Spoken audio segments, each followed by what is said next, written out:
அம்மா மக்கள் முன்னேற்றக் கழக பொதுச் செயலாளர் டிடிவி தினகரன் திடீரென்று டெல்லிக்கு சென்றுள்ளார்.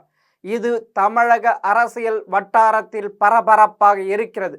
குறிப்பாக எடப்பாடிக்கு இது அடிவயிற்றில் புலி கரைக்கிறது என்கிறார்கள். சரி, டிடிவி தினகரன் டில்லி பயணம் எதற்காக என்று விசாரித்த போது குலை நடுங்கிறது. அது என்னவென்று பார்ப்போமா?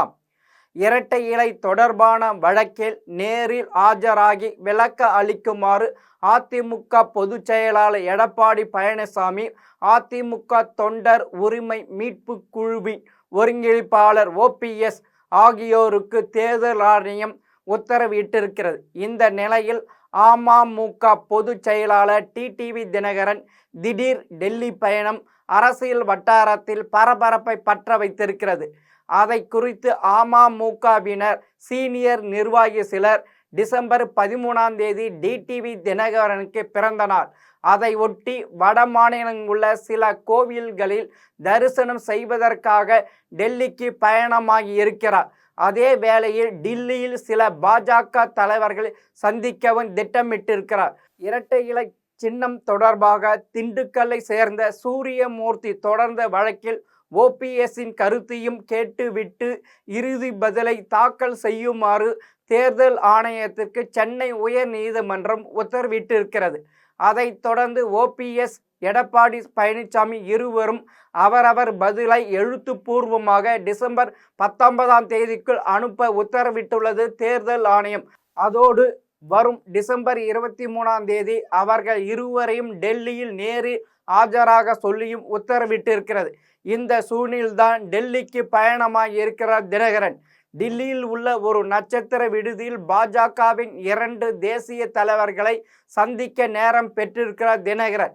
வரும் 2026 சட்டமன்ற தேர்தலுக்குள் அதிமுகவையும் தேசிய ஜனநாயக கூட்டணிக்குள் கொண்டு வர திட்டமிடுகிறது பாஜக.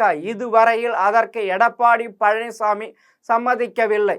தேர்தல் நெருங்கும் வரையில் இதே மனநிலையில் எடப்பாடி தொடர்ந்தார். அவர் இல்லாத அதிமுகவை பிரிக்கவும் புதியதாக உருவாகும் அணியை பாஜகவுடன் கூட்டணி சேர வியூகம் வகுக்கப்பட்டுள்ளது. அந்த கூட்டணியில் OPS, தினகரன், பாமக, தேமுதிக ஆகியோருக்கு இடமளிக்க திட்டமிடப்பட்டுள்ளது. நாம் தமிழர் கட்சி வளைக்கவும் ஆலோசிக்கப்படுகிறது. அதிமுக வலுவுடன் தொடர்ந்தால் அவர்களிடம் செல்வதாக போக்கு காட்டி திமுக கூட்டணியில் தங்களுடைய சீட்டு எண்ணிக்கையை காங்கிரஸ் உயர்த்தி கொள்ளக்கூடும். அதனால் பாஜகவுக்கு தேசிய அளவில் ஆபத்து இருக்குது. அதிக எண்ணிக்கையில் காங்கிரஸ் கட்சி MPக்களை வெல்வதில் பாஜகவுக்கு துளியும் விருப்பமில்லை. ஆக வலுவில்லாத அதிமுகவே காங்கிரசின் சீட்டு பேரத்தை குறைக்க முடியும் என்பதால் அதிமுகவை வீக்காக்குவதற்கு வீகம் வகுக்கிறது டெல்லி. 2029 ஒரே நாடு ஒரே தேர்தல் முறையை கொண்டு வர மத்திய அமைச்சரவை ஒப்புதல் அளித்திருக்கிறது. இந்த நிலையில் இந்த குளிர்கால கூட்டத்தொடரிலே அதை சட்டமாக்கவும் முயல்கிறது பாஜக. அந்த சட்டம் அமுலுக்கு வந்தால் 2026 சட்டமன்ற தேர்தலில் எந்த கட்சி ஆட்சி அமைத்தாலும் அதன் பதவிக்காலம் 3 ஆண்டுகள் மட்டுமே இருக்கும். அதாவது வரும் சட்டமன்ற தேர்தலில் திமுக கூட்டணி வெற்றி பெற்றாலும் கூட அதன் ஆட்சி காலம் 3 ஆண்டுகள் தான். ஆக 2029 தேர்தலுக்கு தேசிய ஜனநாயக கூட்டணியை வலுப்படுத்தி கொண்டு தமிழகத்தில் ஆட்சியை பிடிக்க திட்டமிடுகிறது பாஜக. அது தொடர்பாக கலந்தாலோசிக்கத்தான் டில்லியில் பாஜக தலைவரை சந்திக்கிறார் தினகரன். இரட்டை இலை சின்னம் எடப்பாடியின் கையிலே இருப்பது சரியானதானா? சசிகலாவை தீவிர அரசியல் இழுக்கலாமா? நாம் தமிழர் கட்சியை கூட்டணிக்குள் வைத்திருப்பது லாபகரமானதாக இருக்குமா என்பதையெல்லாம் ஆலோசிக்க இருக்கிறார் என்றனர் விரிவாக.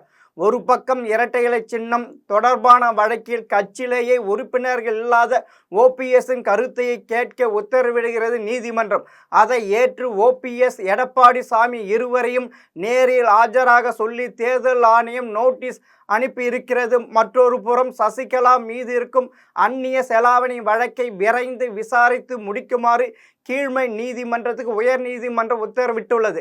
இந்த வழக்கிலிருந்து சசிகலா விடுதலை கிடைத்தால் அவரது அரசியல் ரீஎன்ட்ரிக்கு பெரிய உத்வேகம் அமையும். அதிமுக விவகாரத்தில் டில்லியின் காய் நகர்த்தகள் வேகம் எடுத்து உள்ளன.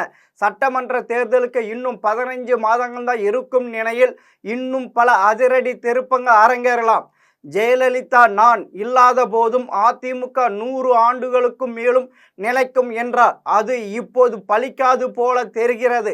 எடப்பாடி நடவடிக்கை அவர் பதவியை தக்க வைத்துக் கொள்ளதான் குறியாக இருக்கிறாரே தவிர அதிமுக நிலைக்க வேண்டும், ஆட்சியை பிடிக்க வேண்டும் என்பது அவரிடம் துளியும் இல்லை.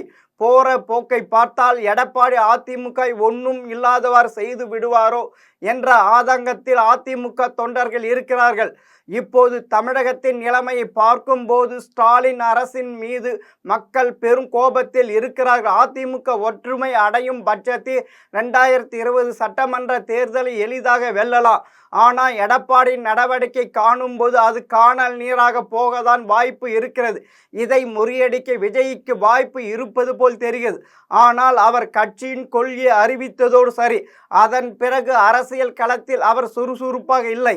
அவரும் மக்கள் எண்ணத்தில் மண்ணை தான் போடுகிறார். ஆக ஸ்டாலினுக்கு எங்கோ மச்சம் இருக்கிறது. மீண்டும் இன்னொரு தகவலோடு சந்திக்கிறேன். வணக்கம்.